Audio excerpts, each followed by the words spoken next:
Milan derby মানেই football ভক্তদের মাঝে ভিন্ন রকম এক উত্তেজনা। দুই নগর প্রতিদ্বন্দ্বী লড়াই দেখার জন্য মুখিয়ে থাকেন ভক্তরা। নতুন বছরে দর্শকদের মন ভরাতে এবার ইতালিয়ান সুপার কোপার শিরোপার মঞ্চে মুখোমুখি এসি মিলান এবং ইন্টার মিলান। চলতি মৌসুমে ফর্মের তুঙ্গে আছে ইন্টার মিলান। সিরিয়াতে সবশেষ 5 ম্যাচের একটিতেও তাদের হারের শান দিতে পারেনি কোনো প্রতিপক্ষ। সেমিফাইনালেও বেশ আধিপত্য দেখিয়ে টেবিল টপার আতালান্টাকে হারিয়ে ফাইনালে এসেছে নীল কালো শিবির।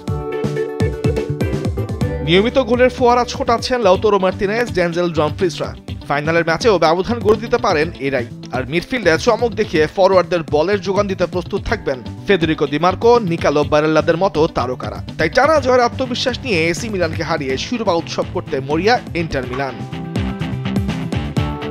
অন্যদিকে বর্তমানে সময়টা খুব একটা ভালো যাচ্ছে না এসি মিলানের।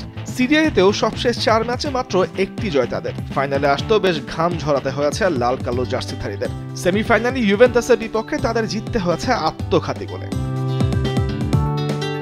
তার উপর ফরওয়ার্ডদের গোল খরা বেশ ভোগাচ্ছে এসি মিলানকে। ক্রিশ্চিয়ান পুলিসিচ মাঝে মাঝে গোল পেলেও গোল করতেই যেন ভুলে গেছেন আলভারো মোরাতা। তবে জমাট রক্ষণ ভরসা যোগাবে তাদের এই ম্যাচে। থিও হার্নান্দেজ, মালিক টিওরা বেশ ভালোই সামলাচ্ছেন প্রতিপক্ষের আক্রমণ। তবে দুর্দান্ত ফর্মে থাকা ইন্টার মিলানকে হারিয়ে শিরোপা উঁচিয়ে ধরতে হলে বেশ কঠিন পরীক্ষা দিতেই নামতে হবে এসি মিলানকে মরুর বুকে।